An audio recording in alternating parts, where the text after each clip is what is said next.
Hello and welcome to the Build with Baer workshop. My name is Pat Baer. I'm here to build a model kit and a Lego set, and of course, to hang out with all of you. I'm throwing the Bear Cave, the Lego, the site, the tier 2 blue emote in the chat. If you are currently a subscriber, you can reply with those emotes. If you're not yet a subscriber, you can say hi or use other people's emotes, or if you want to be a lurker and not say anything, that's also okay and something you could do. We've got Arctic Sloth here. Welcome, Arctic Sloth. Happy to have you here. We've got Ghost Valve. Hello, Ghost Valve. Happy to have you here as well. This might be a chill Thursday. We don't know. It could turn into something. It could get wild in here. It could get like real nutso, but it also could be real relaxed and chill. I don't even know. It is warm in here. I'll tell you that. That's something I do know. We're not quite ready for the whole house to get the air conditioning turned on. But my room is hotter than other rooms, so I'm ready for it. I'm dying for it at this point. We're not at take a cold shower before going to bed levels, but like we're getting there. We're getting there. Like when the stream is over, I will turn off all the lights in this room. We're at that stage. Lord Crashton says, "Hey Pat, hey to you. Welcome. Happy to have you here, Lord Crashton. Welcome everybody." What are we doing tonight? Tonight we are finishing up the Gyarados. We got a Gyarados here. It is mostly completed. The lighting, it does not enjoy the lighting that we're in right now. We're going to finish that up. I took the stand out because it makes it easier to display our Gyarados. So we're going to finish the Gyarados, and then we're going to move on to Kai's Ninja Race Car, which is a 94-piece kit. So this is going to be a quick build. I think we might finish both things tonight. I'm not like 100% sure on that, but we might complete that car after completing Gyarados tonight. And we might have to go into my emergency pile because I did not do a poll for what I should do after that. So we have not done the poll, but we always have the 3-in-1 Panda. The 3-in-1 Panda bag, which is 83 pieces. The 3-in-1 Panda, which also comes with a whale and a penguin. That's always ready. This is my emergency. That's my pull the ripcord kit. We might get into that tonight. I don't know, because I didn't do a poll on what I should build next, because I was told by someone who wishes at the moment to remain anonymous. I don't know if they'll make a choice later. I was told that they purchased something off my Amazon wish list, and that should be here soon. So I was kind of waiting for that because I don't want to start a brand new kit and then have it arrive later. But that kit has not arrived yet, so we're probably going to have to start something from my backlog anyway, and then we'll just get to it when we get to it. But yeah, because that kit has not arrived. So it's like, okay, well, fine then. Like, I don't know. We'll get to it when we get to it. But that's okay. Like I said, our wrist fans here. Hello, wrist fan. If we need to, I can pull the emergency ripcord on the Panda and build that Panda 3-in-1. Totally okay. Let's see. We're gonna get into model kit building here pretty soon. Tonight. We will finish up the Gyarados. We'll work on the car. We might start the Panda, as I said. We're going to talk about some anime in the second hour. We've got 3 brand new shows. Not sure if I'm going to stick with one of them, but the other 2, I'm probably sticking with. And I've got, I've got some other stuff to chat about here. Some wrestling talk, a couple news items.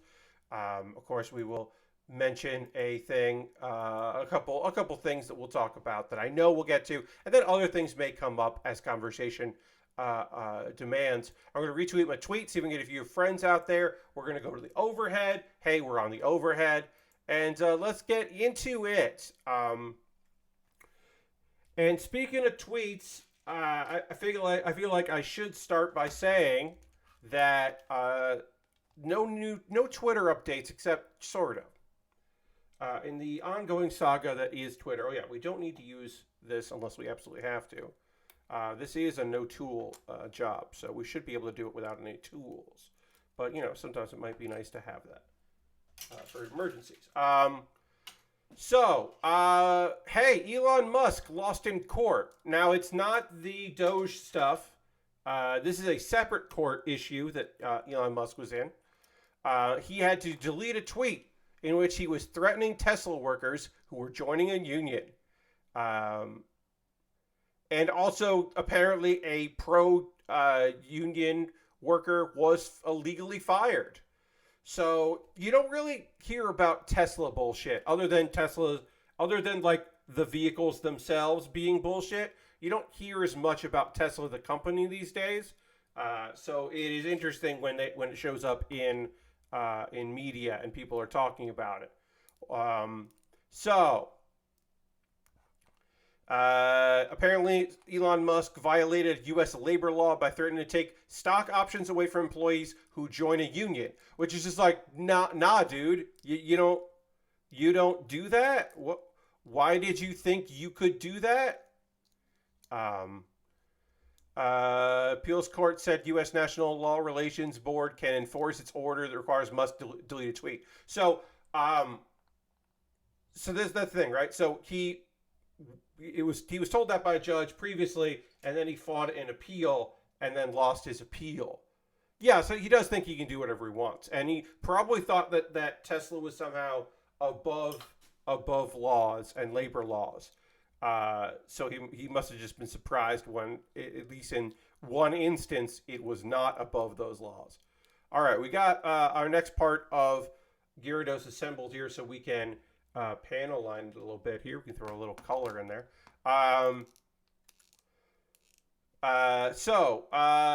The tweet said, he had a tweet in 2018 saying, "Nothing stopping Tesla team at our car plant from voting union. Could do so tomorrow if they wanted. But why pay union dues and give up stock options for nothing?" Which is like, why would they give up stock options? Why would you take their stock options away? That's a thing you don't get to do. But you're threatening them, and it's threatening in nature. And I guess this was like in 2019. Obviously, pandemic probably slowed it down a bit, but 2019, a federal judge ruled against Musk, and then this is the Court of Appeals for the Fifth Circuit.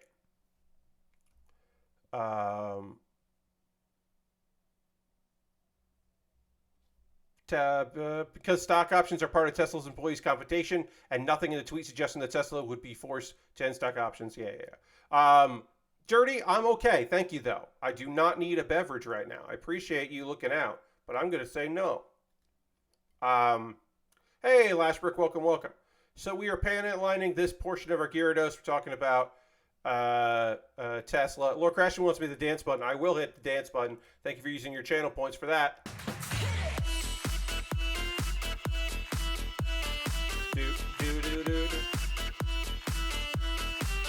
Just using our marker here, trying to make this look cool as the not music you will hear in a TikTok, but what they would want you to think is music from a TikTok. Music that would play in a sketch about a viral TikTok dance. That is the music that would happen there. The right music for this level of action, indeed. All right, and then we can just hit this with a little bit here. This will clean up nice and easy. And you know what? You used your channel points, Dirty. You're here. I appreciate it. I'll have a little bit of water. I am sweating a bit, so maybe that isn't too terrible. All right. So now we will just hit this with the eraser. Post it on Loafer Twitter. Yeah, and also they terminated a person. So this is...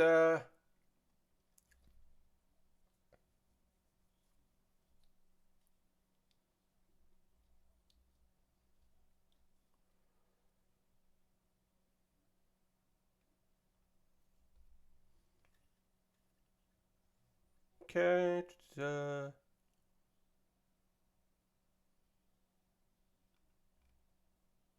And the guy that has to be reinstated is like, we're going to start a union, so I'm definitely going to work that out.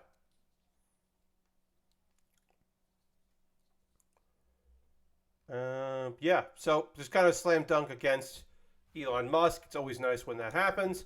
Will it lead to anything? Probably not. But, it would be cool if it did. But at the very least, he did lose a lawsuit in 2023. An appeal that he was trying to go with. So that is nice. We can at least have that. At the very least. This stand does not work great. I'll say that. All right, we only have 2 more pieces left here to connect. We've got... Oh, yeah, we got the tail. We've got the tail. That's it. Gyarados is almost done, everybody. Well, all we have left is to assemble our tail. Again, this is a no-tool build, so these should just pop out without any need for tools, but they are a little flimsy. And if I wanted to use a tool, I certainly wouldn't be against it, but I am trying to keep in the spirit of the fact that this is a, supposedly no-tool build. So obviously we're using markers, so we are using that kind of tool, but not the other kind. The other news that I wanted to bring up here is the sunsetting and complete merger coming soon of Verve. That's VRV. You might not know what Verve is, and that's okay. Verve, several years ago, Crunchyroll made the decision, or the parent company of Crunchyroll at the time, obviously now owned by Sony and merged with Funimation. But back in the day, a ways ago, there was an attempt by them to branch out, to work on stuff that wasn't anime, to license some other properties, because there was a feeling that maybe Crunchyroll wasn't going to get into certain markets because people that wanted to have the Netflix of something, right? There was a time, now everything is getting a little bit more if you have this kind of topic, you spend $7 a month or $10 a month to get a lot from that topic. But at a time, it was Netflix and Hulu just have everything. So they kind of started up Verve as a way to do that, where it would be we're going to have some stuff that Cartoon Network got rid of and didn't want to put up, or we're going to do some partnership deals with some internet creatives to do some shows. And then also it became the home of most of what CISO had made when CISO stopped being a thing. So if you wanted to watch My Brother and Me, the TV show, eventually it came to iTunes, but for a while there, it was only on CISO. Or Jonah Ray's Hidden America, or Dan Harmon's show based on his D&D sessions. If you wanted to see those things, Harmon Quest. If you wanted to see those things, your best bet to see them was to get Verve. And then also you could watch a bunch of stuff on Crunchyroll. I forgot what Verve was, Arctic Salt says, until the email appeared in my inbox. Yes. So I'll get to that in a second. The other thing was you could watch some stuff. There would be some times where Crunchyroll would go down. Crunchyroll sometimes would just have a problem because an anime that was very popular debuted and just the site would stop working. But if you went to Verve, you could watch a lot of the anime.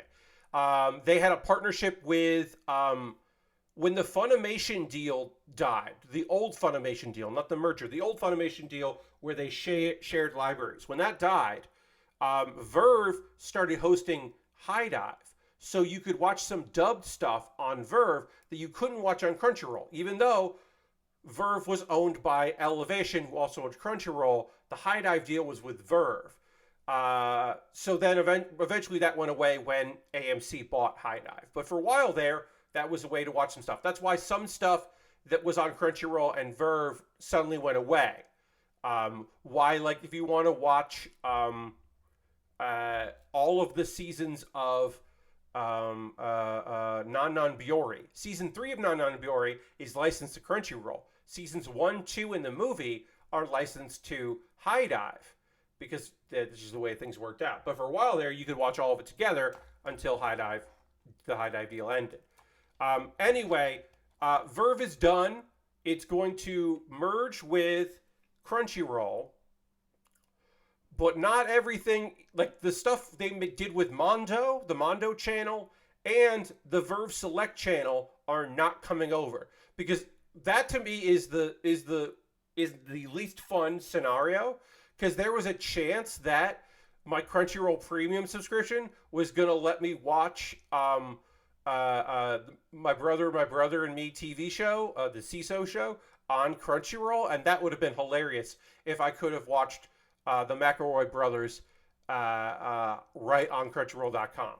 It's a shame that that's not going there. There's also going to be some stuff that might just be harder to find without torrenting it, and that's frustrating too. But yeah, last year they said, hey, we're going to wind things down. Now that is happening. There was an email that went out, which I received, that went out to all users, I believe, because they announced this 2 days ago, and then the email started coming out. Thrilled to announce that the Verve is now officially part of Crunchyroll. Officially part. It always was, but whatever. As of April 3rd, all the most Verve titles are now on Crunchyroll, so you can find them there.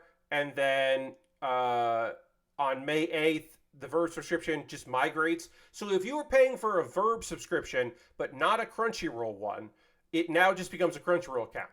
There were probably a couple countries where that was the way to do it, because the price, I don't believe Verve went up in price when Crunchyroll did. Don't quote me on that. But also, like, there were some things on there that people wanted. I should also say, back when I had a gifted subscription to Crunchyroll, it was actually a gifted subscription to Verve Premium. I received. I'm going to take a photo of our Gyarados because it's done. I received credit on my Verve account, and every month it would click over the credit, because it was easier to do that than it was to gift me a premium Crunchyroll account. So I technically had a Verve Premium account, which of course worked with Crunchyroll.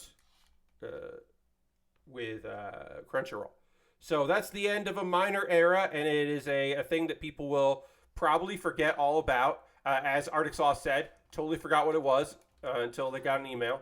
But yeah, for a while there, I was a active Verve user, and when Crunchyroll went down on occasion, it was very nice to have that option, to have the option to be like, oh yeah, well, I really want to watch, I don't know, whatever, something. I wanted to watch something. I wanted to watch Naruto or something. I don't know. But I'll just go on the website and watch it there. I'll go on the Verve site. But yeah, that's over. Consolidation continues. And like I said, there's just stuff that's just going to go away. I know, as I said, I know that my brother ended up on iTunes. I know that in some regions you can watch Hidden America on Amazon Prime. I don't think it's in the U.S. though, but you know, you can get around it. So I'm sure and also I'm sure that all the Mondo stuff eventually ended up on torrent sites, which should not, you know, if you're paying a subscription for a service, like, good on you. It's frustrating that might not, you know, work out in the future. And of course, those creators, to have their work be inaccessible is a bummer. We don't want that. We want this. All right, Gyarados is done, everybody. We finished our Gyarados. We can put Gyarados to bed. It's time to build a Lego car. I just gotta get rid of this. Bye, Gyarados. Hello, Lego car.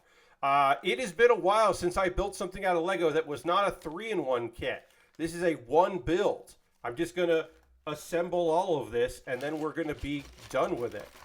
So, of course, we will null, because that's the best way to do this thing, is to properly null all the parts. So, we just got to move that there. Sorry about that. Got to move that over. And then I'm just going to start the nulling process. I'm just going to start getting all of our colors separated, because it just makes my life a lot easier. We got cars, we got a nice little illustration in there. That's fun.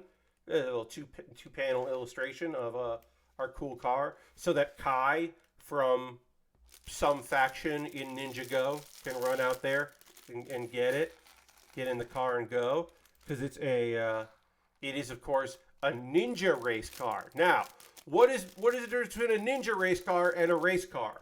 I believe in this case it's that you can hold the size of it can hold swords.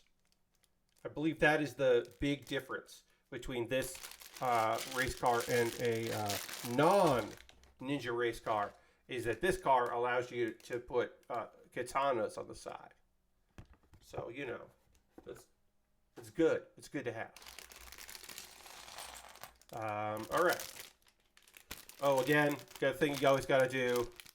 Make sure you got all the pieces out so you don't have to go and dig the bag up. But yeah, we're just going to do some part separation here. We can separate our ninja parts and then do everything else there. We got two faces here. We got like, oh, what am I even doing here? And we got, what am I even doing here? So, good there. Like Rumble in the Bronx style. Indeed, Lashbrook. Just like Rumble in the Bronx. There's very little difference between this and Rumble in the Bronx. Sword, head. So yeah, I am just going to separate here by color and just get these all together. I definitely think we will finish this and we'll move on to the Panda kit. I thought there was more to build with Gyarados. I was wrong. What are you going to do? Also, if we end a little early today, we end a little early today. I'm not going to stress. I'm not going to freak out about it. I'm going to be cool. I should mention my Patreon, patreon.com/PatBaer. If you are a Patreon subscriber at the $3, $5, or $10 level, because some of you watching right now are at the $3, $5, or $10 level, please head over to patreon.com/PatBaer. I'll put the link in the chat and go in there and vote on what you'd like to see me do next Tuesday. I put up a poll for my $3, $5, and $10 patrons. They get to decide the second Tuesday of the month what I do on stream. And so I would like them to vote over there. Right now, their options, I'll tell you, even if you're not a patron, I'll tell you what the options are. Pat watches wrestling. I have more French wrestling, new catch, and I have some Japanese wrestling, so we're going to watch some old wrestling and talk about it. I have Persona 4 Golden with mods. Are there any new mods since the last time I streamed this? No, but there's some mods we still haven't looked at. So we're just going to continue my playthrough for basically where I left off. I've played a bit since, but we're just going to go back to that playthrough, play through with all the cheats and mods that I have on for that. And then Jackbox Party Pack 9 is the other option. And right now, Persona 4 Golden with mods and Jackbox Party Pack 9 are tied. No one has voted for Pat Watches Wrestling. So, because we didn't really do much Jackbox Party Pack 9. Now, obviously, I'm just a $1 poor boy. My opinion doesn't count. Sorry, Dirty.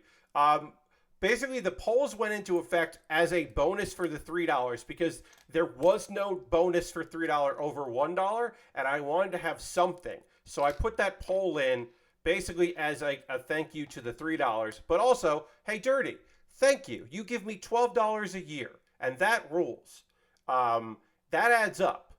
That's like a quarter of a high grade just from you and your ongoing contribution. That's like less than half of a high grade. That rules. So yes, you do not get to vote, but I also really appreciate you being at the $1 level. And thank you. Appreciate that. But yeah.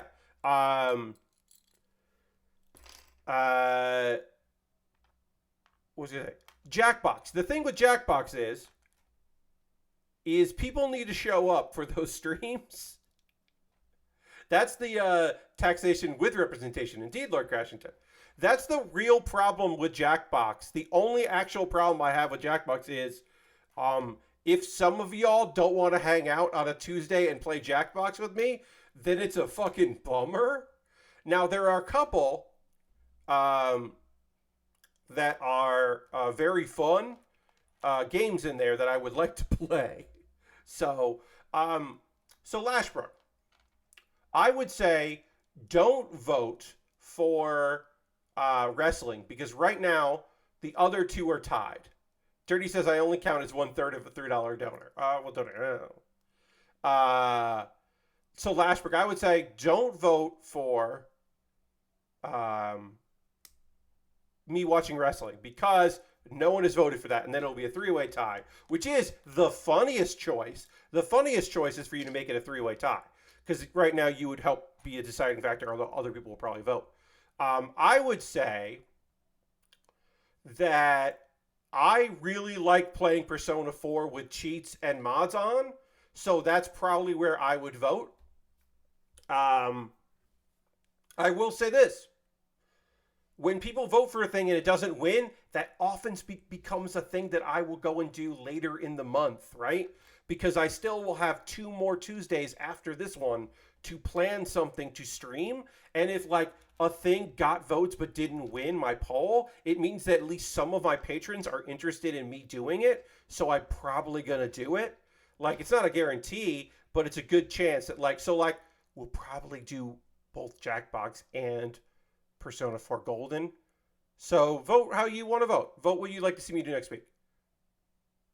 Arctic Sloth is like, whoa, more than one Tuesday a month? Yes. Arctic Sloth, I'm happy to announce to you that there are often, mostly, 4 Tuesdays in a month. And sometimes, and this shit's fucking weird, right? This is how like months are all kinds of kooky and wacky. Sometimes there are 5 Tuesdays in a month. Wild. Absolutely bonkers. That happens a couple times.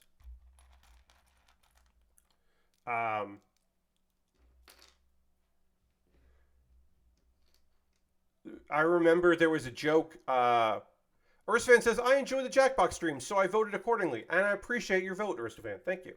A friend of mine a while back was talking about, we were talking about the harmonics nights. This was a thing that used to happen at Improv Boston. And it was the fifth Wednesday of the month. I don't know if it was Wednesday. It was the fifth whatever a month. And people said, how come you only do it a couple times? Why do you do the fifth? Why don't you do like the fourth Sunday of the month or the fourth Wednesday of the month or whatever day it was? And their response was, because we don't want to do it every month.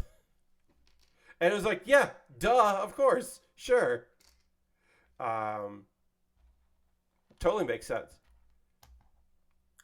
But yeah, we're almost done with this. But yeah, that is a thing that's coming up, and I'm excited about that.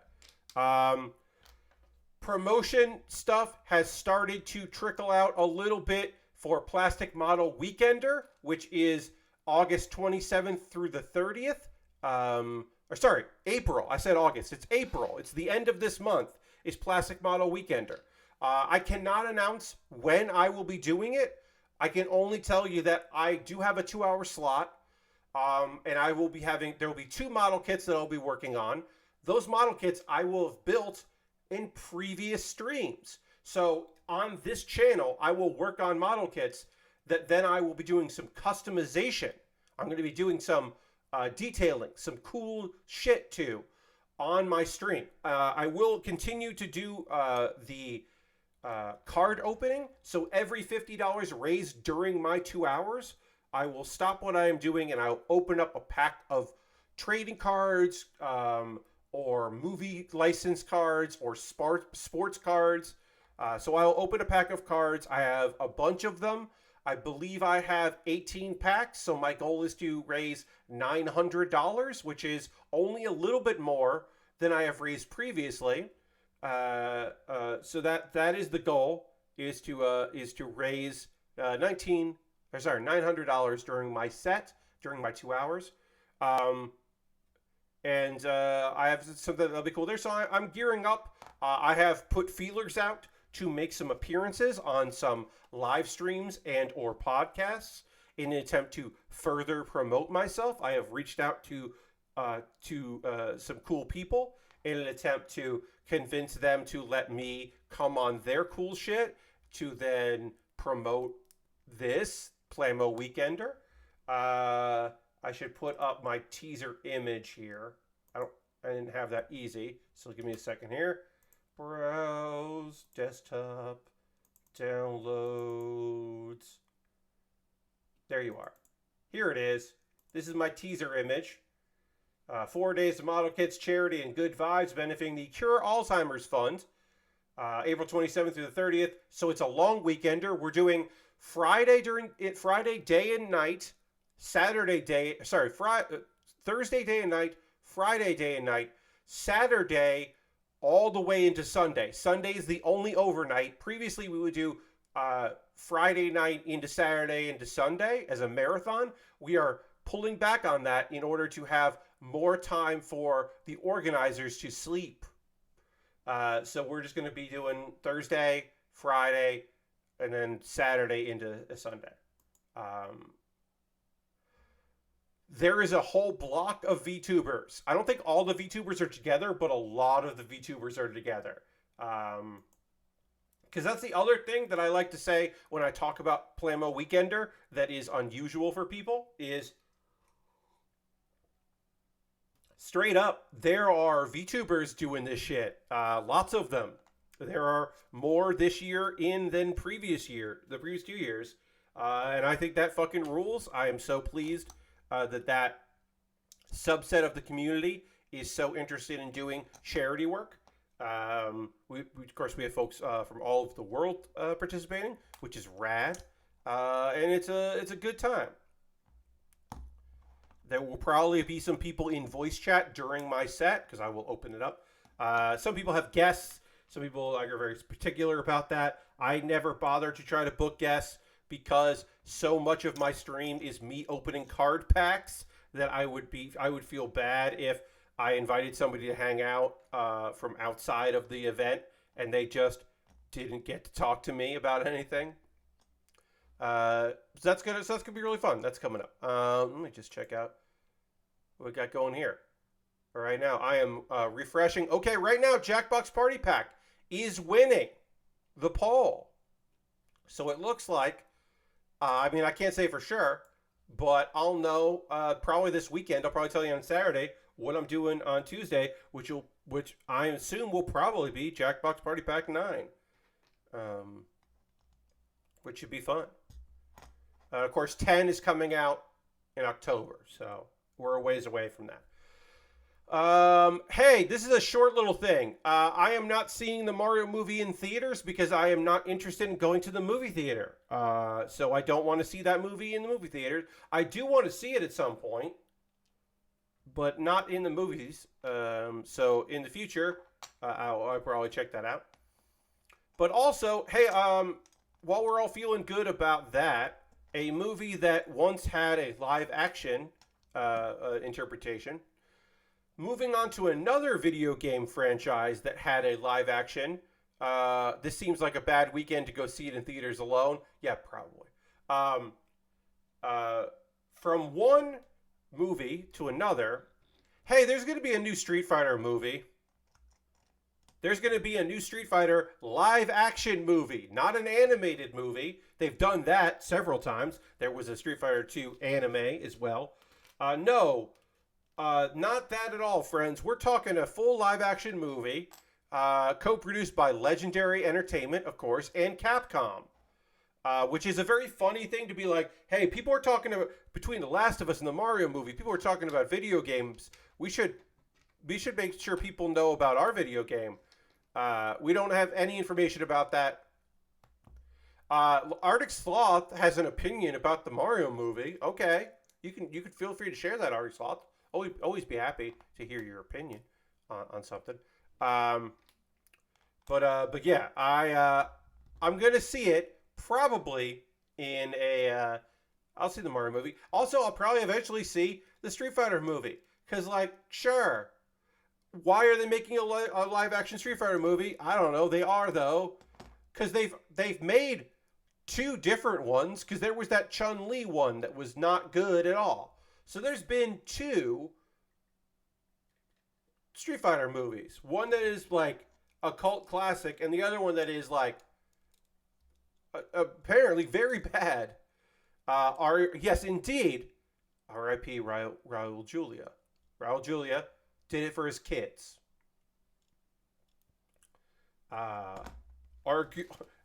Inarguably too good for that movie. But yeah, did it for the children.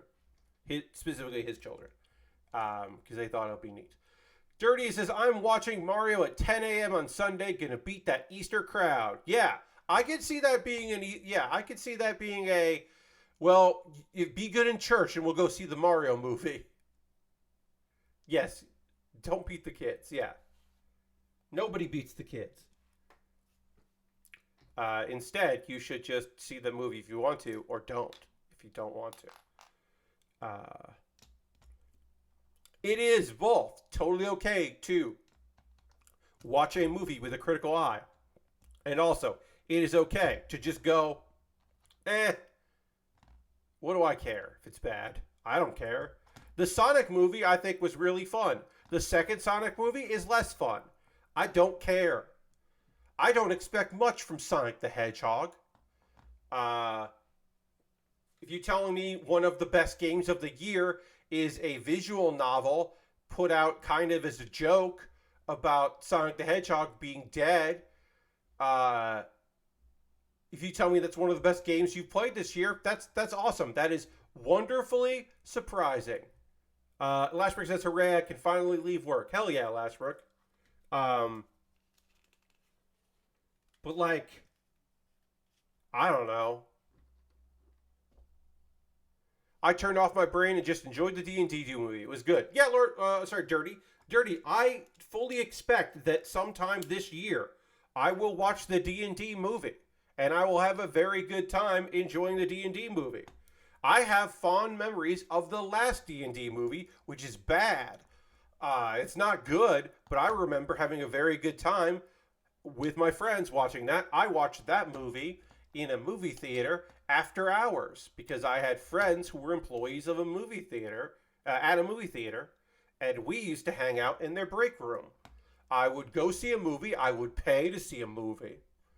And then I would hang out and wait for it to close in their break room. And then they would watch other movies. And I watched the D&D movie.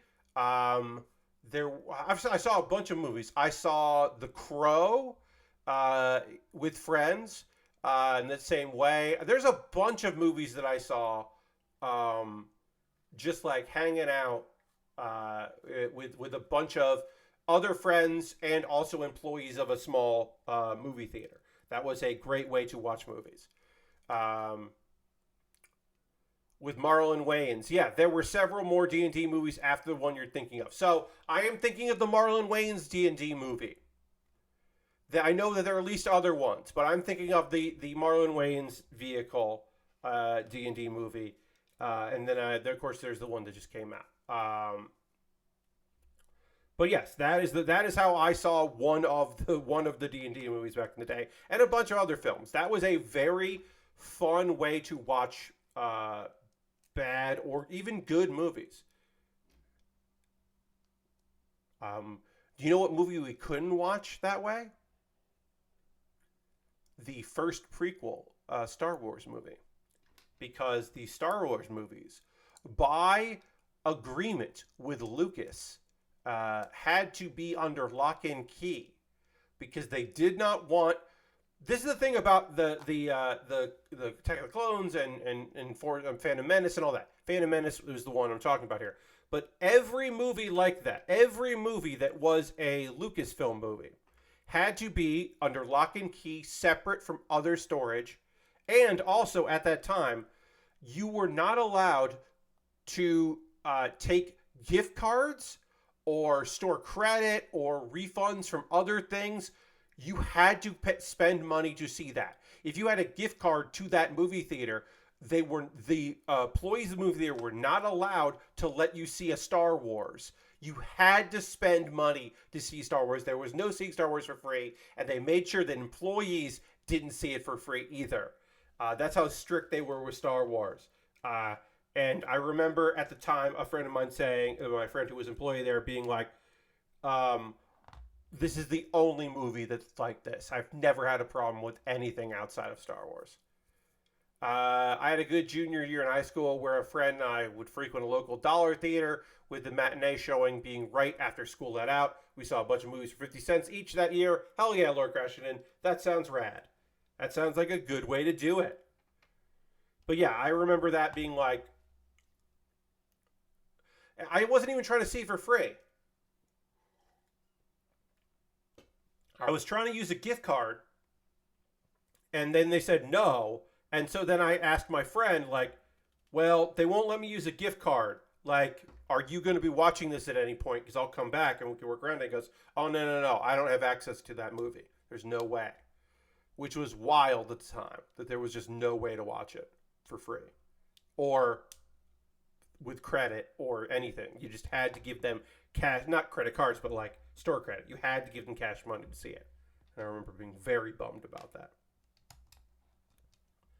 Yeah, like I said, I saw a lot of movies that way, hanging out. My one of not my first one of my first D&D sessions was in that break room.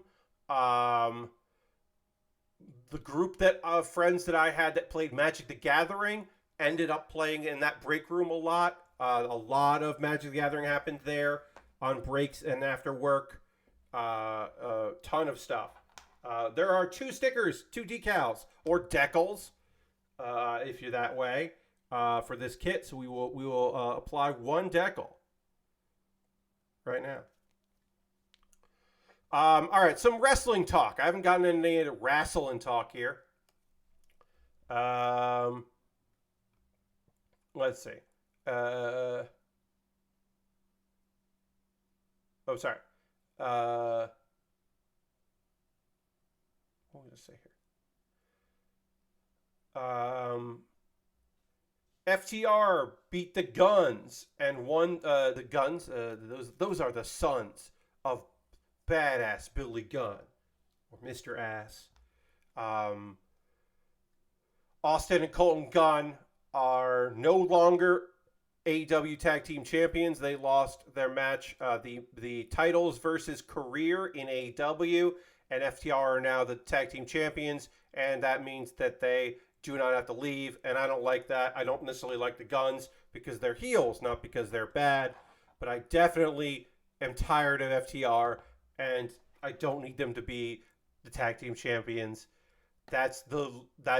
Maybe that's the crowd cheer outcome, but to me, that is the least interesting outcome possible.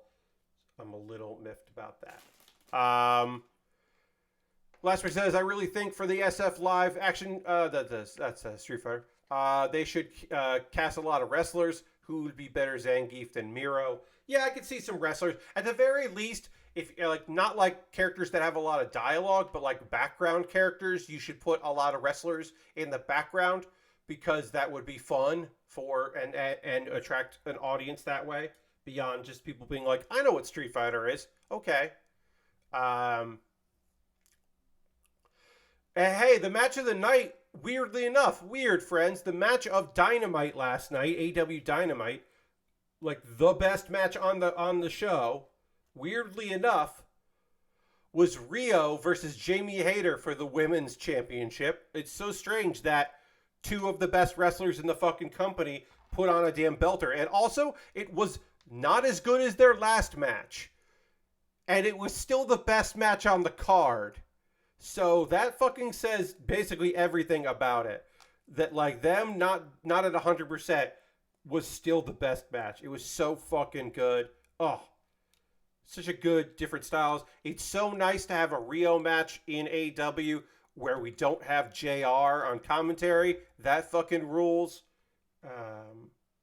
Very good.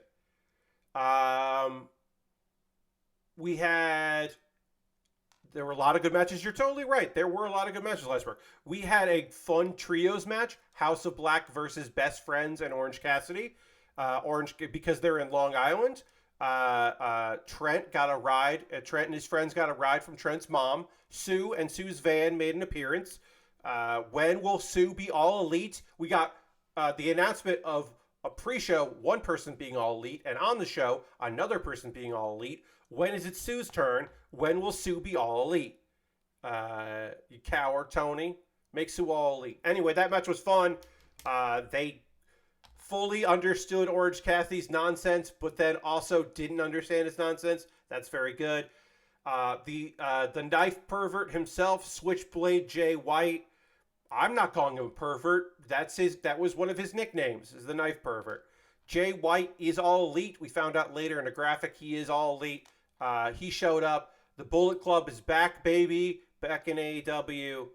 There's the Bullet Club in AEW, which means now there are 3 factions in AEW that are old NWO style factions. And all of them have at least one person in them who did some time in WWE. The Outcasts are all WWE people. The Blackpool Combat Club are all WWE people except for Wheeler Yuta, and half of this version of the Bullet Club, Juice Robinson, spent some time in NXT. So you can say that every faction, there are 3 NWO style factions in AEW, and that's 2 too many. Some might argue 3 too many, but whatever. It's annoying to me. I don't like it. He is not going through.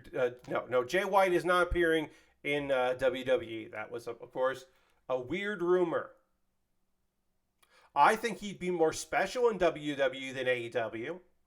I think in AEW he's just another guy that worked or works in New Japan. And I don't think he's that special. And his style trying to adjust to the WWE style would have been really interesting to watch, and is less interesting now.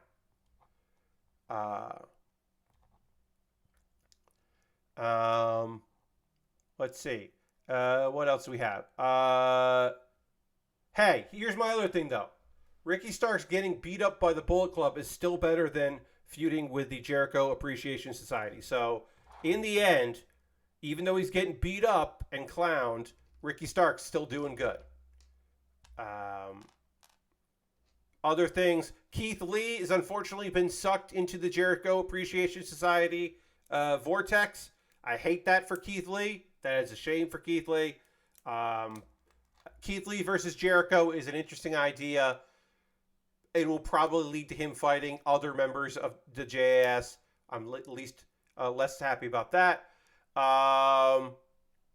Matt Hardy finally revealed that he has been lying and manipulating Ethan Page this whole time. We will find out, I think at Dynamite, Rampage, we're going to find out, because Ethan signed a contract that Matt drew up to face Hook. Matt has put something in that contract, certainly, about what will happen when he loses. We're probably going to find that out on Rampage. I had kind of hoped that this was going to end with Ethan Page, like, turning a new leaf and turning babyface, because Matt Hardy, and Isaiah, to a certain extent, being cool with him, like, showed him a different way, a different path. But no, it turned out that's not the case. And instead, he just got duped by the master of duping, which is Matt Hardy. Matt Hardy got him. It was still fun. Ethan Page versus Hook was still a good match, so I'll take that as well. I assume we're going to get the Guns, who don't have, or maybe we'll get the Firm against Matt Hardy, Isaiah, Cassidy, and probably Hook, I assume. Or Mark Quinn, if Mark Quinn from Private Party is cleared to come back. I assume we'll get them in a match with, members of the Firm with Ethan versus them, I assume. Christian and Luchasaurus came back. I think it is too fast for Christian to come back after he was buried in a tomb. He was put in a coffin, and then dirt was put on it, and then he went to hell. I think it is, apparently Luchasaurus went to go get him in hell, I guess. And Luchasaurus has a different style of a mask, and that's fine, I guess. I don't know. I want Christian to take a longer break, but whatever. Nigel McGuinness, who you may remember as an NXT announcer. You may remember her from his championship reigns in Ring of Honor. I think a man has to stay in the coffin for at least 3 months. Yes, Arctic Sloth, if you get put in a casket and you get somehow sent to hell in it, I think you should stay there for a while. That's just me, I guess. Yes, Luchasaurus is a little bit Shredder, Super Shredder in that one. Yeah, so Nigel McGuinness is now all elite as a, we assume, announcer. He could come back to wrestle. There had been talk in the past that he never officially retired. He just stopped wrestling and went into announcing. But most likely one would assume that he is going to be in a maybe a managerial role. I don't like the people who are like, oh, he should be the manager of the, like, he doesn't have to be a replacement for Regal. He doesn't have to be in the Combat Club. He could just do whatever he wants to do, and I think that would be fine. But it does appear that he will be doing some shenanigans in there, besides announcing on Ring of Honor, which is my guess is his primary job. But he was there because he's a Brit with Tony Khan and also Adam Cole for some reason to announce All In 2. All In, if you are unfamiliar, was the event that Cody Rhodes, the Young Bucks, and Kenny Omega put on as a challenge of like, oh, you don't think we can do a sellout show as an indie show? We can't do that in Chicago, of all places? We'll do that in Chicago. Don't you fucking worry. So All In was their gamble. It was them taking a giant risk, and that directly led to them forming AEW. It was like the test bed. So All Out or All In was never an official show. You could, retroactively you could call it that, but that was never the intent. Wait. Oops, I put this on wrong. That was, like I said, that was never like the thing they were necessarily going for. All right, so if this goes back here, then this has to go like this. There we go. I was putting this on wrong. I did it right. They're gonna do a second one, and that's gonna fucking be in London, in Wembley Stadium, which can seat up to 90,000 people, depending on how you set up a ring in the venue. They're doing a big show in August, Sunday, August 27th, all in London. Now, the thing that's weird about that, one, doing a giant show there, wild, very cool, awesome. Other thing, it's a week before a holiday weekend where they normally do All Out. All Out normally happens then. So it is wild to think that because it's like, what is this? They didn't say, I'll say this, they didn't say, is this a house show? It can't be a house show, right? Is it a taping that they'll air later? That seems weird. Is it a pay-per-view? Well, if it's a pay-per-view, are they going to do 2 pay-per-views back-to-back? Because that seems fucking bonkers. And if it's not a pay-per-view, does it just air on TBS or TNT? I guess that's part of the negotiation. That's what I actually think is happening. That's also wild. So that's very cool. At the time, I did not think that was worth all the hype they were giving. When they said Wembley, I was like, okay, that is a big deal. But they were bringing it back seems like weird brand confusion. Yes, the idea that All In and All Out are 2 separate things has always been terrible, and they should have never named a pay-per-view All Out when they had an event that was not AEW called All In. Having an All In and All Out is confusing, and I do not like that. How English does All In get? Does Pac get a big match? So Arctic Sloth, one would imagine that Brits will have a main event look. A bunch of people who are sick in the head, that have brain rot from wrestling and are not to be trusted, have immediately said that's when Punk comes back, because you need CM Punk to sell all those tickets. To which I say, no, you fucking don't need CM Punk to sell all those tickets. They are not making this giant leap with like the possibility of Punk fucking getting injured and not being there. It's like, no, this is not a CM Punk related thing. But I do imagine that Pac has a primary role, that Kip Sabian gets to do something cool. One could imagine that a certain Will Ospreay may make an appearance. Perhaps Will Ospreay will face Kenny Omega in the main event, because that is a match that people would definitely come out for. Could even be for Kenny's title if he still has it then. Emi Sakura, of course, the queen of AEW, of course wants to be there. Now, I know that you said last week you think it would replace it. According to Bowens, one half of the Acclaimed, All Out and All In are both happening 1 week apart. Now, he may have wrong information, but according to him, replying to somebody on Twitter, he's like, oh, no, this is All In. All Out's the next week. Because someone was like, wait, are they doing All Out in London instead of Chicago? They're like, no. We're going to do All In LA, and All Out is still in Chicago. And people are like, what the fuck? Why are you doing it like this? What are you talking about? So, we'll see. Ooh, I forgot to put a piece on here.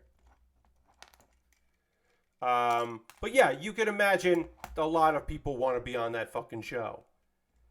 And it'll be interesting to see if it's a lot of international folks, because obviously there'll be people touring from other countries, because it's easy to go into London to go see a show. So you can imagine that they will have a lot of their European talent.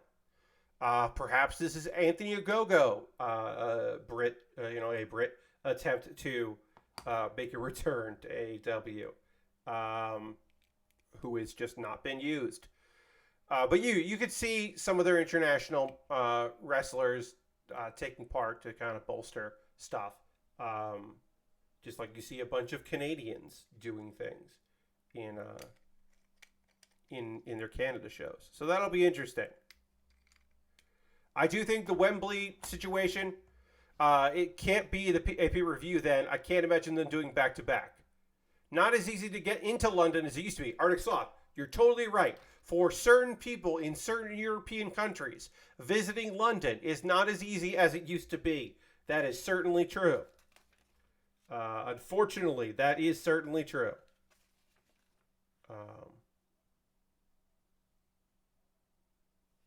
Wait. We're almost done with this kit. Oh no, we're definitely pulling the emergency cord here after the pause of the cause. I can also do. Oh, this they want you to switch the tires around. But I can put. Oh, there's a way. There's something I have these things. Okay, so this goes in here. I don't know. Okay. There we go. I was like, there's more parts here, and I don't know what they do. This is like the flight mode or part of the jet mode. But yeah, I mean, that's still going to be rad. I still think that is a very cool idea that they're going to do a show there. Yeah, I would assume they're not going to do Lashberg. I would assume they're not going to do 2 pay-per-views in a row. That's nonsense. So my assumption is that it. So Adam Cole said 100 years of Wembley, 100 years of TBS. So that is my assumption that, or Warner, not TBS, Warner Brothers. Warner Brothers is 100 years old. So my assumption is that it's going to air on TBS. And it will just be a Sunday live thing. Like maybe they're going to do a show that Wednesday in London and do like the O2 or a smaller venue than the O2. They'll do a show in London and they'll tape Rampage, and they'll do a Sunday show in the Giant Arena, and then they'll do Wednesday and probably a live Rampage like in wherever they're going to do the whatever they're going to do All Out. All right, this kit is... Oh, sorry, these are on backwards, huh? Oh, this is supposed to be like this. Why would it face like this? But that is how it's supposed to go. All right, I built this car. That took like no time at all. So I'm glad I have my emergency 3-in-1 Panda kit. Uh, because, yeah, finish this. You can take the third sword out. No reason to have a sword in there. Kai's car has been built. It has been assembled. It'll be off season for basketball, so they should get inside the NBA crew for All In. Yeah, I don't think that kind of synergy works. I was talking about this the other day. The only successful thing that has ever been tied to AEW is I want to say Rick and Morty.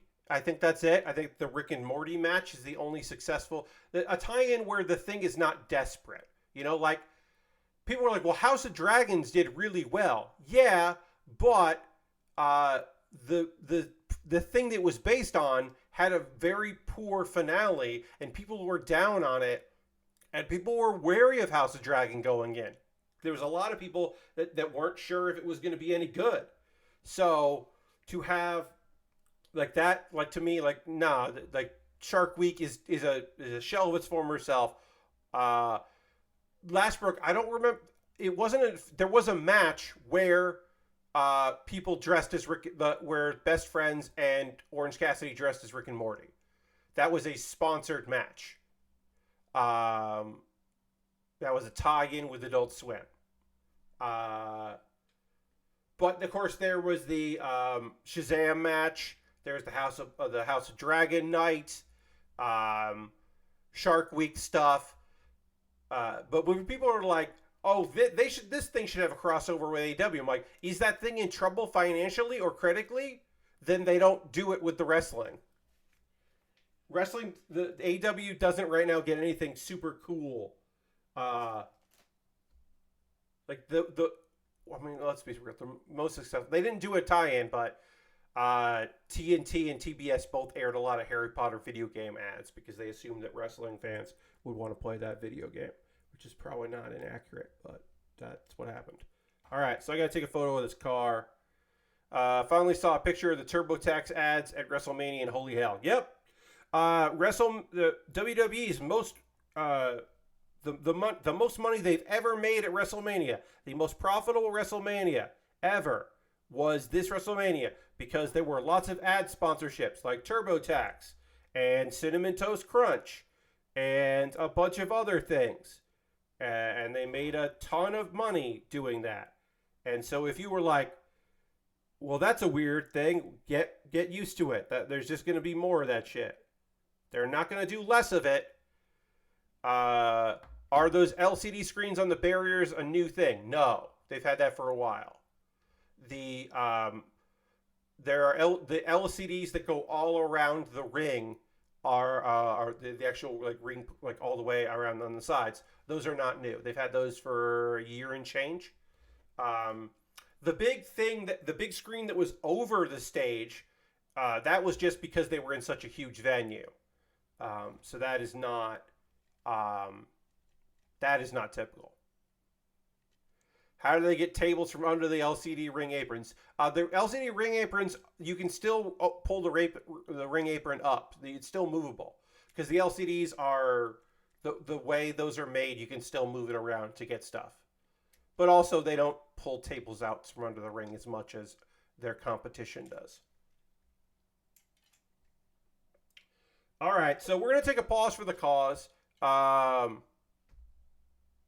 Yes, Lord Crashington, they have to drag images onto the screens because those are just hooked up to a computer. They don't do it in like VM. They don't do it so where like you click on a thing and then it goes full screen on. It's not another monitor. It's just like a monitor. It's like a third monitor instead of an output monitor. So you just drag the image and center it and make it look good. And I'm sure that they have tried a dozen ways to do that, and that is the easiest way. But anyway, enough about that. We're going to take a pause for the cause. I'm going to talk about ways you can support the channel. And then we're going to talk about some new anime that came out. And we're going to open up this bag and do this Creator 3-in-1 Panda Baer set. We'll do a penguin and a whale and a panda. That'll be fun. But first things first. If you are currently a subscriber to the old Build with Bear Workshop, you can put the Bear Cave, the Lego, the Scythe, the Tier 2 blue emote in the chat if you're a Tier 2 subscriber. Being a subscriber is the easiest way to support me, and John just threw them in there. Appreciate that. Because you can subscribe with cash money, $5 a month here. Really appreciate that. You could also use your Prime Gaming token if you have Amazon Prime, linked with your Twitch account. You have a token you can use for a subscriber. Why not make me that person that you give that token to? Or like I said, you could gift a sub. We had 0 gifted subs this month. You could be the first and join the gift sub leaderboard. By helping out someone in the community, you could do it anonymously, or you could get credit for it and join the leaderboard. Also, bits and coins always appreciated. You could join Harold on the cheer leaderboard if you want to do that. That's another way to support me. Those are all the ways to support me right here through Twitch, which would be cool. Another way to support me is to join my Patreon. I talked about it earlier, the $1, $3, $5, and $10 tier. Different rewards to different tiers. As said, the $3, $5, and $10 tier are currently voting on what I should do next Tuesday because they get to choose. And right now, Jackbox Party Pack 9 is winning. So that looks like that's the next thing that I'll be playing next Tuesday. Although it could change. There could be more votes. You could also go to my YouTube channel, youtube.com/PatBaer. Subscribing to YouTube is free, of course, if you want to do that. But also, you could join, and for $2 a month, you get my Wednesday videos on Tuesday. So the video that everyone watched yesterday, you could have watched on Tuesday. Pretty cool. Those are monthly ways to support me. If you want to do a direct donation, a one-time offering, you could do that through PayPal or Coffee or Stream Elements, and everything I make through direct donations through YouTube, which includes AdSense. So please watch my videos because it helps me. Through Twitch and through Patreon, all goes into a fund, and I buy model kits and equipment with that. Back when I did a large order at where'd I get this from? Target. This little bag, the next thing that I'll be building, that was something from there. This was an add-on, and I had the funds to put the add-on on. This is something I could only get with a certain minimum order for shipping, and I hit that minimum, and I was like, you know what? I want to get this fun Panda Bear Lego set. I've never seen that anywhere. So yeah, your money goes directly to me buying things. We talked about that a little earlier.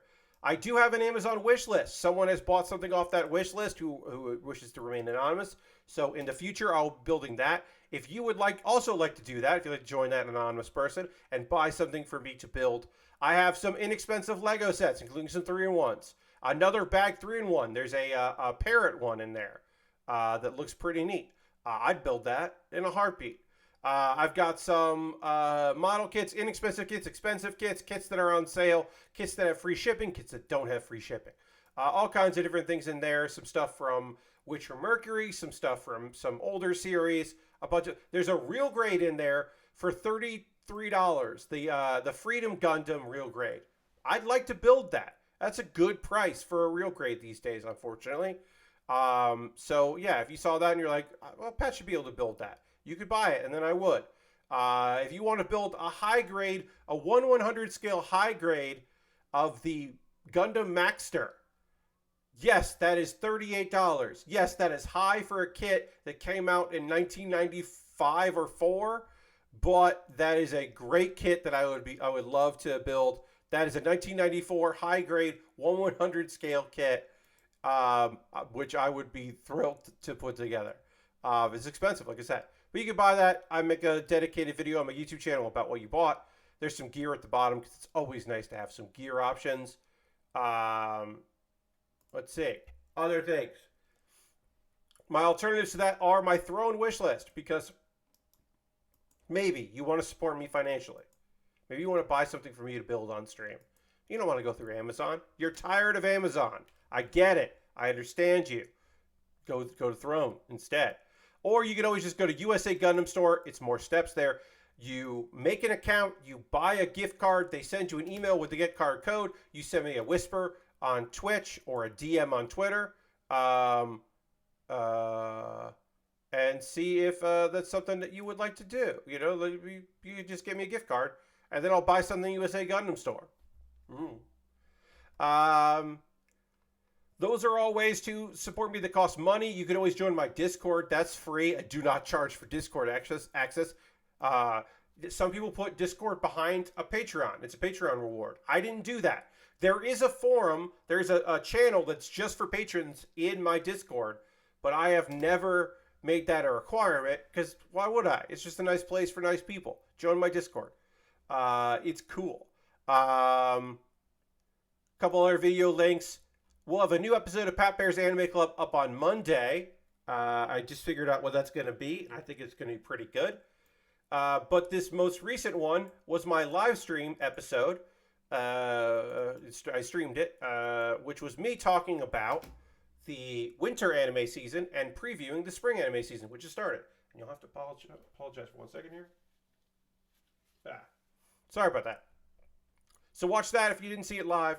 And then Baerly Rehearsed is an ongoing video series where every week I perform a character. This one was supposed to be in my it was going to go in the clean slate. It was an idea that I've been sitting on for like a month, and I was like, I'm just not liking this idea. And then when I saw it in the list, I said, you know what? I bet I could do something with that. And this is about a guy who is bad at banter. That's it. It's a guy who's bad at casual banter. And you'll understand when you watch it. It's a funny little sketch. Please check it out. And that's all I wanted to share about that. I want to talk about some anime because I watched 3 new shows, and I think you might like to hear about them. At least one of them, I bet some of you have watched, and I think the other 2, I bet nobody watching right now, this stream, has watched either of the first 2 that I'll be talking about here. Which we'll get to in just a moment. I am going to take a nice long drink of water because I'm looking forward to having that. And then we'll get some anime talk, and then we're also going to start working on a Panda 3-in-1 kit. And as we dramatically transition to the overhead, I will drink some water right now.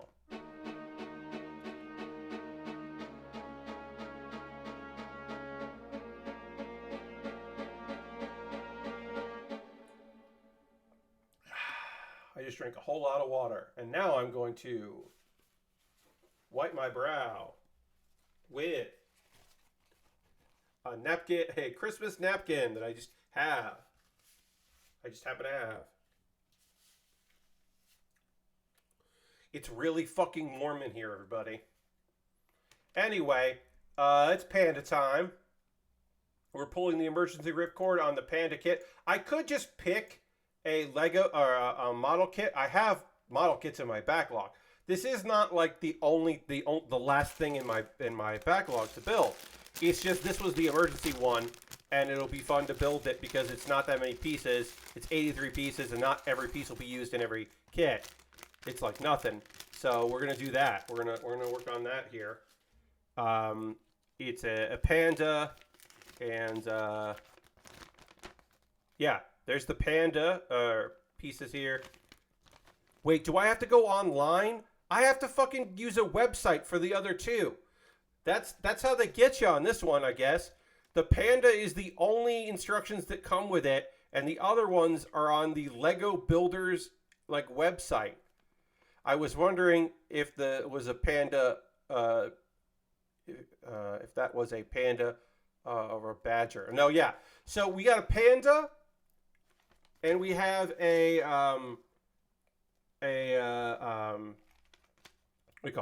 whale, and we have a penguin. So what I'm probably going to end up doing is putting these instructions on my iPad mini and just putting my iPad in here. So that way I'm not always, that way I can look down as I'm building and I don't have to look at my screen. Panda ate the other pages. That's how they get you. Yeah. I mean, this was an expensive kit. I assume that there's another kit very similar to this that's on my wish list that I bet is the same way. I bet it's the exact same way. So let's knoll here while I talk about anime. We'll get into knolling and then we'll get into building. But first I need to tell you about Skip and Loafer. Skip and Loafer, I don't know if this is going to get romantic, but it is a high school kind of comedic slice of life. Oh, a badger, yes. You're playing Titanfall 2 on the deck. Nice. Enjoy that, Dirty. I hope you're enjoying yourself. So, I mean, I'm not going to have my iPad, so I'm going to have to look it up if we finish this Panda by the end of the stream. I don't know. We'll see. We'll try to finish the Panda, and we'll build the other two on Saturday, along with another model kit. My $10 patrons will have a poll tomorrow about what I build next. Anyway, Skip and Loafer is about Mitsumi and Shima. Mitsumi was she's going to Tokyo at 15. She's going to school in Tokyo. She grew up in a small rural community. The entire classroom was just 8 people. Her entire previous education. She met her best friend in kindergarten. We'll kind of meet her a little bit. I don't even think I wrote her name down, but she'll probably be more important later. So Mitsumi is a very serious, studious girl, and she plans on moving. She's planned her whole life about education, and eventually she wants to get into local government and help out communities like the one she came out of. And she's got a good head on her shoulders, but maybe she's a little much because she's overconfident and gets lost on her way to school because she's just not used to it because she's a fucking 15-year-old. She gets confused. And then she meets a guy named Shima, who was also running late to the opening ceremony of the school. And he's just for whatever reason, her motivation actually motivates him. A guy that's pretty lazy about stuff. And he's I'll help. And he even kind of runs with her. Because he's just I guess I want to get to school. Sure. They make it just in time for Mitsumi to do her speech. And when she gets to the stage, she realizes, everybody, she forgot her speech in her bag. But don't worry, she memorized her speech word for word and doesn't need it. And he's really impressed with that because he's we didn't get a full complex look at Shima, but he seems to be he's the loafer in Skip and Loafer. He's definitely a non-motivated dude, but for whatever reason, he's impressed with her. Mitsumi attempts to go to the washroom after finishing her speech, but she gets blocked by a teacher and then vomits. That's why she wanted to go because of all that running and then giving the speech. Adrenaline. As soon as adrenaline went out, she was I'm not feeling well. So she's very embarrassed about that, and she tries to talk to her seatmate in class and somebody in her class who ignores her because Mitsumi's the sick girl, the girl that threw up in front of people. But when Shima is hey, it's okay, it's fine, it happens, then this other girl's oh yeah, okay, we'll be friends. We don't know who she is or if that was because she liked Shima or she was going along with it. We don't know what's going on with this other girl, but we do know that Mitsumi is okay, the vomit thing was bad, but I gave a speech and I have 2 friends now. So she's talking to her aunt about how shit went really well because she's accomplished her goals. She ended up with friends immediately, which is very sweet and very cute. And then Shima is motivated to get to school on time. That her best friend was Fumi. Fumi is her best friend from back home. And people were surprised that Shima is interested. But meanwhile, Mitsumi is fixated on her self-introduction the next day. So that's our first episode. I really like this. I think the vibes are very good. This is on Crunchyroll. I would say give this first episode a look. See if you like. The art style is nothing to sneeze at, but it's nothing to swear up and down. It's not the greatest thing in the world. It is a totally approachable, totally watchable series, and I really like the vibes. I'm interested to see how these 2 characters who have different kind of styles, how they clash, if things always seem to work out, or if they could theoretically lead to some conflict. Won't imagine there'll be some conflict between these 2 characters, but overall it was very pleasant to watch, and I think it's a pretty neat show. So that's Skip and Loafer. at the very least, it gets a second episode watch from your friend Pat. I definitely feel like it's something that I want to check out. The second show I want to talk to you about is Yuri Is My Job. And I'm going to say this right off the bat. I don't know if I might give up during episode 2 of this. I'm at least going to watch episode 2. But episode 1 made me go, I don't know if this is a thing that I want to keep watching or not. Because I don't really like anyone in this show. Maybe I'll start to like them. Our main character is named Hime, which means princess. So you know that she is the main character of this story, and you could already maybe guess what her fucking vibe is. She is intelligent and beautiful and popular, but that is a facade. Because of course, underneath that, she is selfish and manipulative, and her life's goal is to become a trophy wife for a billionaire. That's right, not a millionaire. She's looking for a billionaire. And so immediately I'm like, well, I hope you start learning more about life very soon. Because you're the main fucking character, Hime. Hime falls down a flight of stairs in the first episode and lands on Mai and literally breaks Mai's arm in the fall. Mai manages a cafe where waitresses cosplay as students of the fictional Libe Academy. So it's a cosplay cafe where there are fictionalized students, and you as the customer, I guess, also become students of it. I think that's the vibe. It's a little unclear exactly what's going on in this weirdo place, but that seems to be the vibe. So so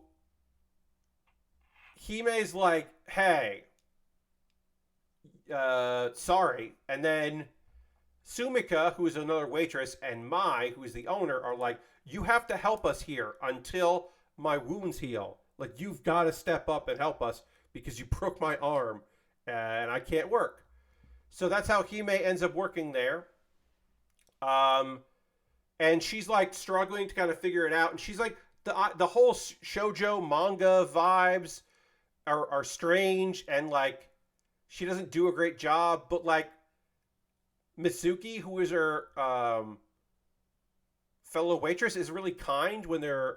This is the thing, like Hime is used to manipulating people, right? So she is not. First of all, she's not used to things not going her way, and two, this girl Mitsuki is mean to her.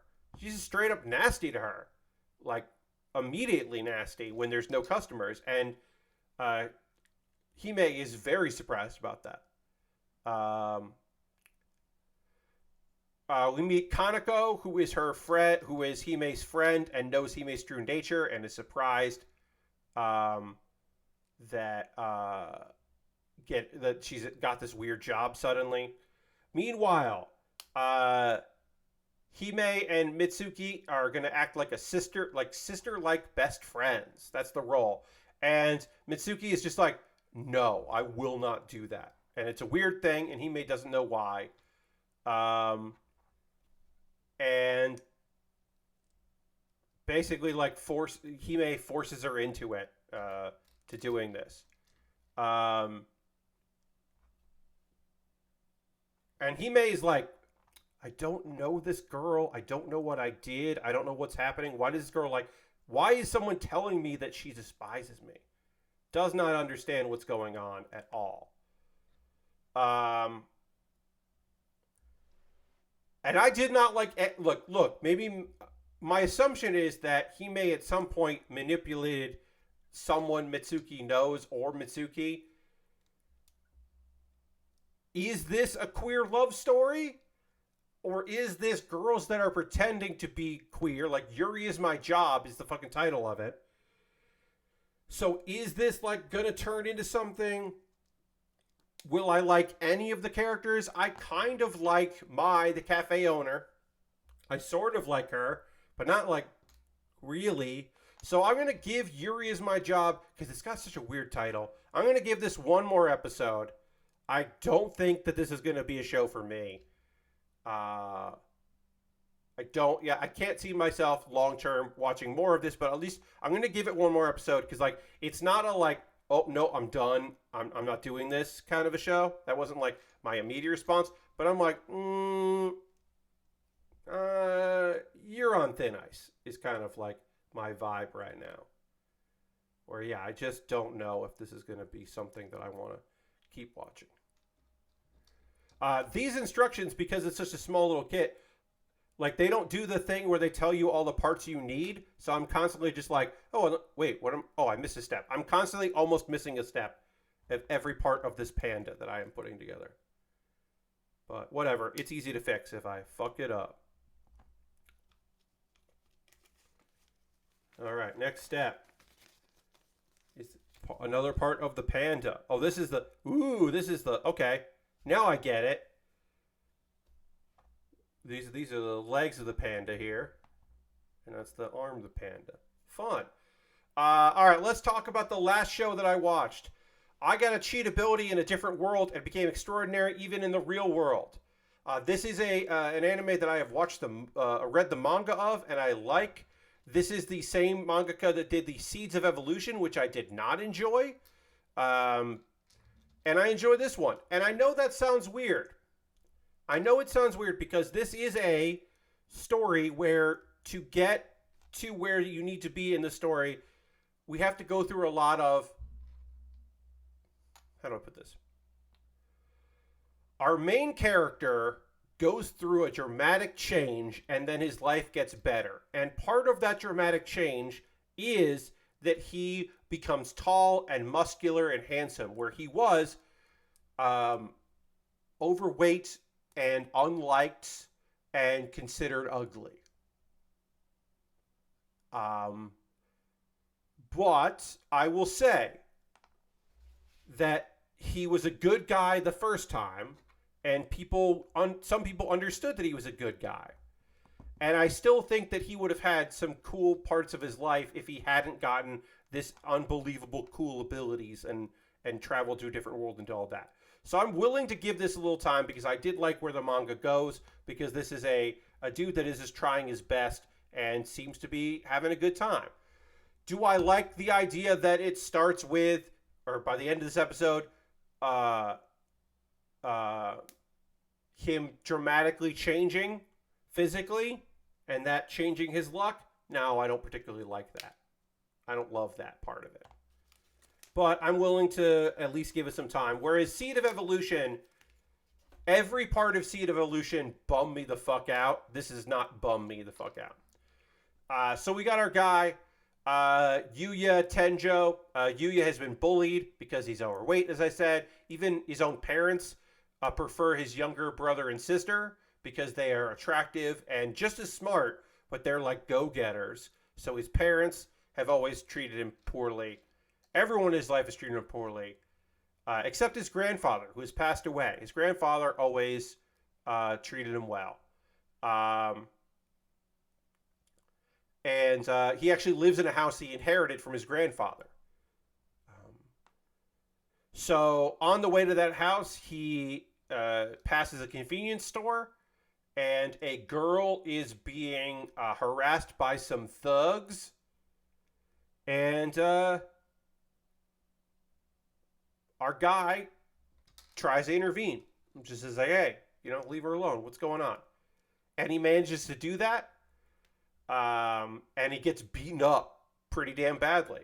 So as he is recovering at this house, he finds a secret room in the house that contains a portal to a cottage in another world that is an RPG style thing with like a bunch of weapons, and a monster shows up, but the house is contained in a barrier. So when Yuya throws a weapon he's holding, which is apparently a very powerful weapon, he throws a spear, he's terrified. And I like that too, right?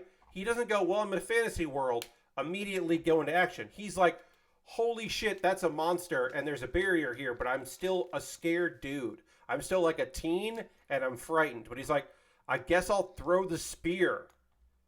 And he does, and he kills the monster.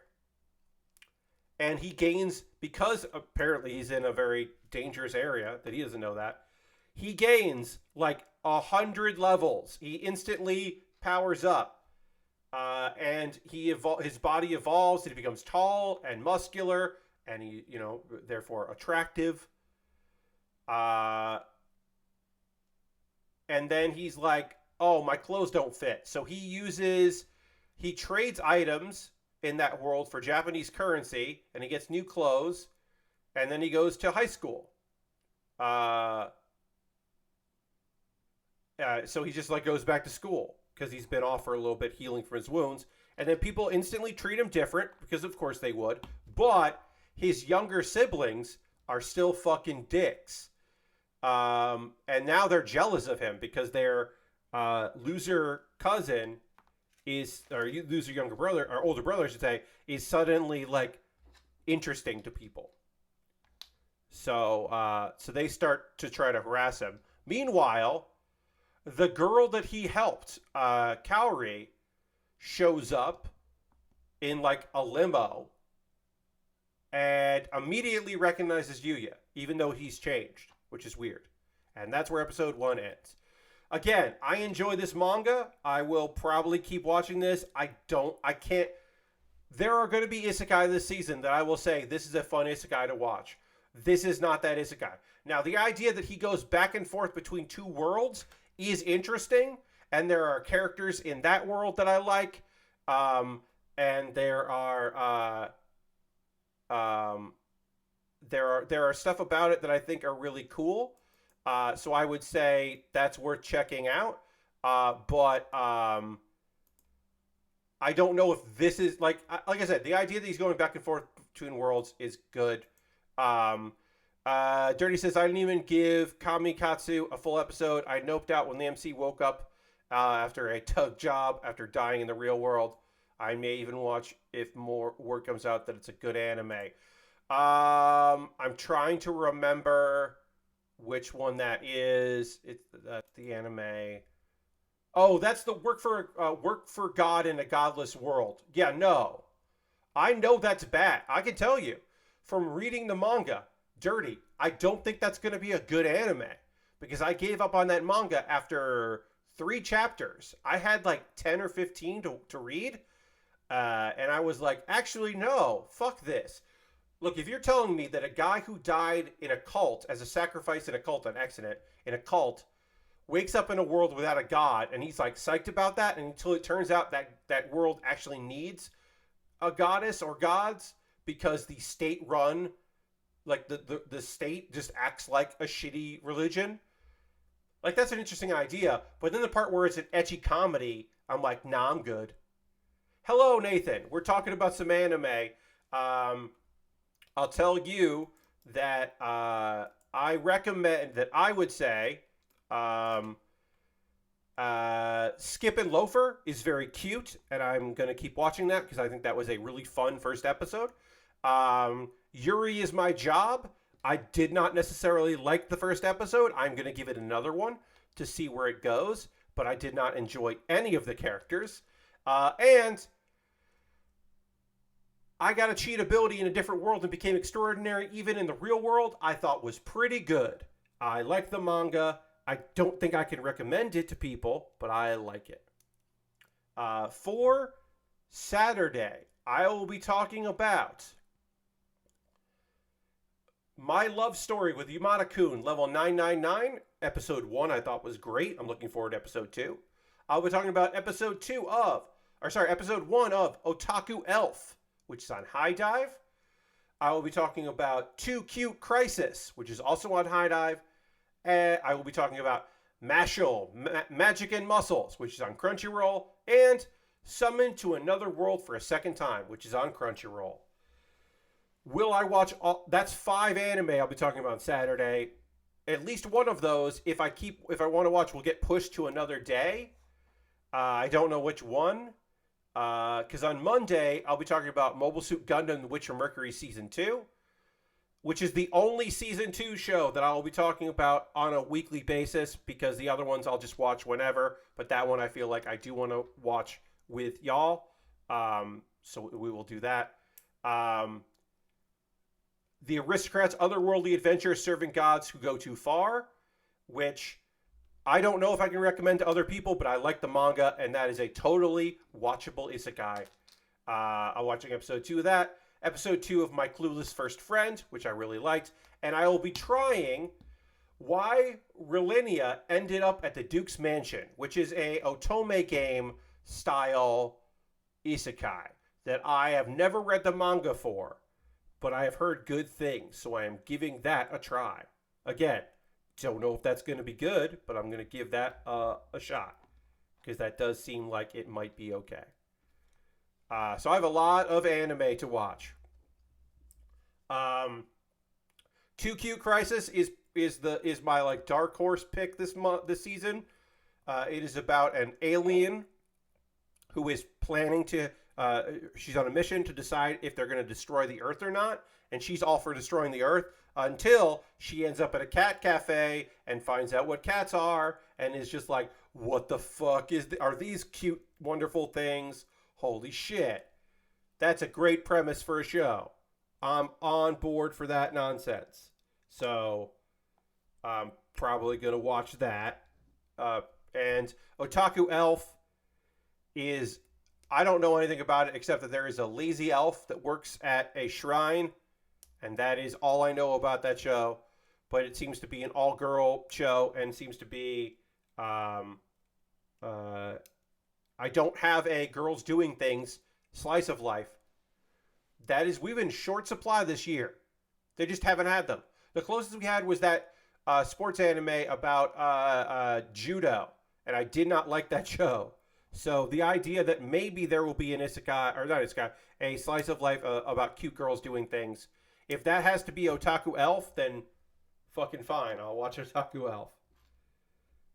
Because I don't know. Otherwise, I don't know. I want to watch some, but some different things, right? And those are the shows that I have on my radar. There are other ones that are coming out, I'm sure, that I haven't, that are starting late, and I'll keep an eye on it and adjust my schedules accordingly. I'm sure there'll be stuff that people start talking about that I go, oh, I'm not watching that. Oh, maybe I'll check that out. Like, there's a guy that wants to be all emo, but then he meets a girl that's cool, and I forget the name of that show, but I'm like, maybe I'll check that out. I don't know. I might not keep watching Yuri Is My Job. If I have 5 shows to talk about on Saturday, one of those shows might be a show I talk about on Sunday and Monday. I got a cheatability I think is good. I wouldn't mind, keep an eye on that. I'm, of course, on my own time, not for stream. I'll be talking about some other shows that I think are fun, like what would I say? Wait, am I missing one of these? Did it fall? Yes, it did. Okay. Kuma Kuma Kuma Baer Punch, which is season 2 of Kuma Kuma Kuma Baer. I'm probably not going to talk about that. I'm watching it. I liked the first episode. I'll keep watching that because that's a series that I enjoy. And we're probably going to go past the manga in that, so I'll want to see it. Now's the part of the stream where I want to hear from you. What are you watching? What are you playing? What are you into? I am Hearthstone. We got a new expansion coming out, so there's been some streams of that, of some theory crafting streams. I'm getting excited about that. I've got a lot of gold to spend on packs. I've been playing a bunch of things, getting ready for that because I still play Hearthstone. I have been, I played a little bit more of Marvel Snap. I'm kind of not interested in more Marvel Snap, but I wanted to give it its fair shake. Hey, we built a panda, and I'm still going to take a photo of that. And then we'll get ready to do in the next stream, we will do a whale and, the penguin, and then some other model kit. But first, I'll take a photo of this panda. Put it like this, with this, and take a photo of this panda. I'll take a second photo of this panda. Yeah, we'll do it like that. There we go. That's how I want to do this. photo of this panda. But yeah, I want to hear from you, friends. What are you watching? What are you playing? What are you enjoying right now? Yeah, I played a little bit more of what do you call it? Marvel Snap, but I think I've broken the habit. I think I'm done with Marvel Snap. I think I don't want to play that much anymore. Ghost Valve watched Skip and Loafer number 1. You had an interview trying out MTG Arena and some Terranil. Nice. I should say, I did play some D&D. My D&D main group have not met in quite some time, which sucks. I'm bummed about that. I would like us to be able to get together, but we have been unable to find the time to get together, which has been a real shame. But the collective that I belong to, I did get to play. I didn't even have to DM. I just got to play or GM. And we did a Lasers and Feelings chapter with a character that I have been playing now off and on within that group for a while, who is a rogue style character. So he can be in a bunch of different environments, bunch of different games. Nice and easy. And he is a guy that claims he is Robin Hood, but always seems to forget the step where he gives the wealth that he has stolen to people in need. So he is half of a Robin Hood. He does rob from the rich. He does try to avoid robbing from the poor. I will say that. My guy does have a code of ethics that he does not want to rob from people who are struggling. But he also does not go out of his way to easily help those people, which he certainly could do. So he's not that courageous and, exemplary, chivalrous, I should say. But he's an all right dude. I'll say that. I was about to say he's a good dude. So I got to play that, and that was fun.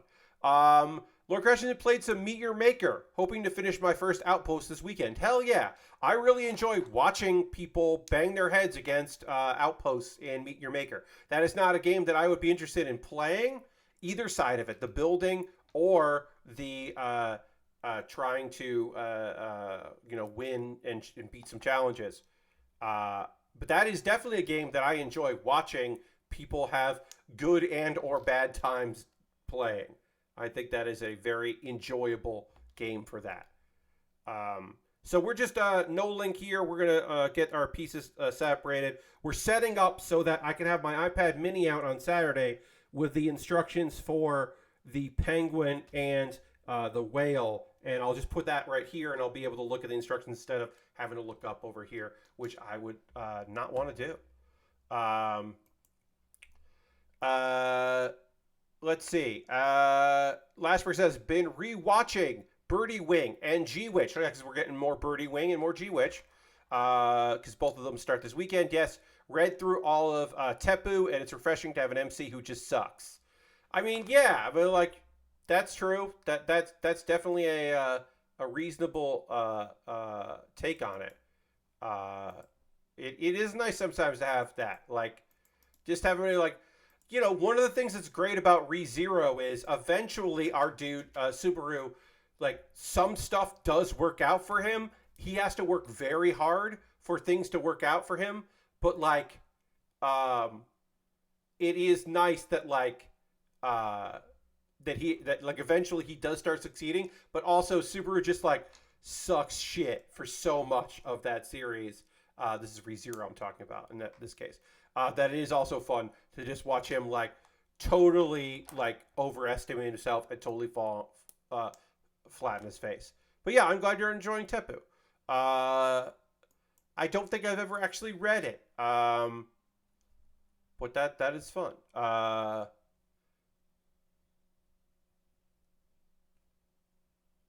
yeah. But I do like the idea of that, which is hey, you've been great at everything except this. Now try to be good at this, and just keep fucking fall on your face as you try to get better at the thing that you are definitely you're out of your element in, and you are unused to that feeling completely and totally. That's fun. I like that. All right, so we built a Panda, which was pretty simple, straightforward. We got some Lego in today, and I'm happy about that. We're just going to spend the rest of the stream, a couple more minutes here. Just kind of, I'm going to at least separate all these parts out. I won't properly null until probably Saturday before the stream. Next stream is on Saturday, where I will finish the other two parts of this kit, and then I will work on a model kit, probably, because that's all that's in my backlog. I have zero outside of this. I have no Lego left in my backlog. If you want to change that, you could buy some Lego off my Amazon wish list. But yeah, right now I have no Lego left to build. I just have some model kits, and so I'll put a poll up. There is something that's in the mail. It has not arrived yet. So whenever that arrives, that will become the next thing I build. But until then, I gotta do that. Sometime this month, I will have a real grade coming that I pre-ordered from Premium Bandai. So that is coming in the mail. That is the Zeta Gundam 3. That is in a real grade. That's coming in the mail. And then I don't have anything from Premium Bandai. I don't have nothing in May or June. But I have the Rose Gundam high grade, which I can't fucking wait to build. And the Death Scythe Hell high grade. Those are coming in July. And I can't wait to build either of those. Like, both of those are going to be great. But those are not till July, though. So we are ways away from that. So yeah, I'm not going to fully null all this. I'll do that off stream. There's not a lot of parts here anyway, but at least I can do is separate them. And then I'll take care of that later. But we'll just do that. So yeah, my $10 patrons will vote on what kit I want to do. I have some kits that have been in my back. I'm going to say, everything in my backlog right now has been in there for quite some time. I think the newest kit, in terms of age, came in like January or February. And then I have some stuff from last year in my backlog as well that just like never won anything. So we're kind of getting down to the depths of it. It is probably due time for me to like make some more purchases and like really refill the coffers. But I have been waiting for payments of various types to come in. And I constantly seem to be running into a debt, needing to get taken care of, or a new thing coming in, or, something medical, or I got to get new this, or I got to get new that, or we need help with this.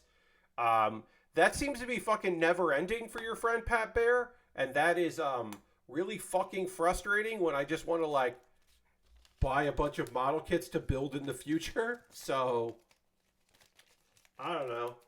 If you've been on the fence about buying something from my Amazon wish list, now would be a fucking this time of year be pretty great. You're under no obligation to do any of those things, of course, but if you wanted to. So I will have to take apart this thing and put that in the box of Lego that goes to charity. Gyarados could end up making its way into the wall behind me. This stand, it holds up pretty good. This might end up, because it's really long, but not that wide. You know what I mean? So it could end up on display. That'd be kind of cute back there. I got a little room next to the heavy arms. Custom.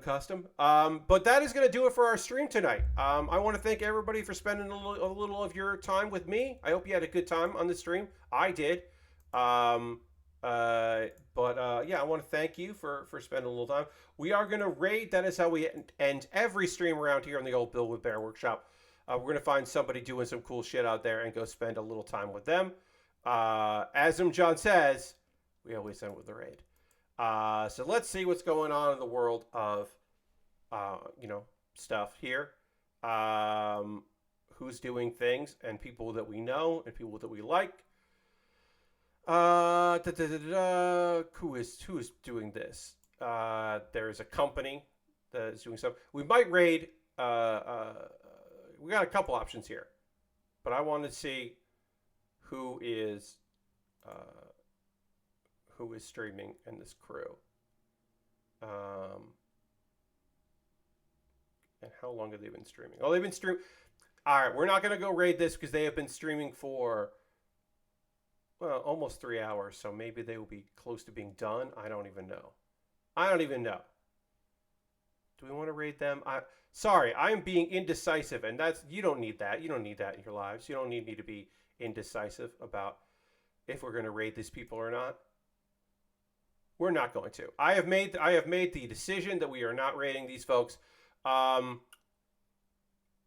going to raid my buddy Mitch, who is unemployed. Mitch worked at Crunchyroll years ago, which is where I met him. He currently is unemployed from being laid off at Twitch.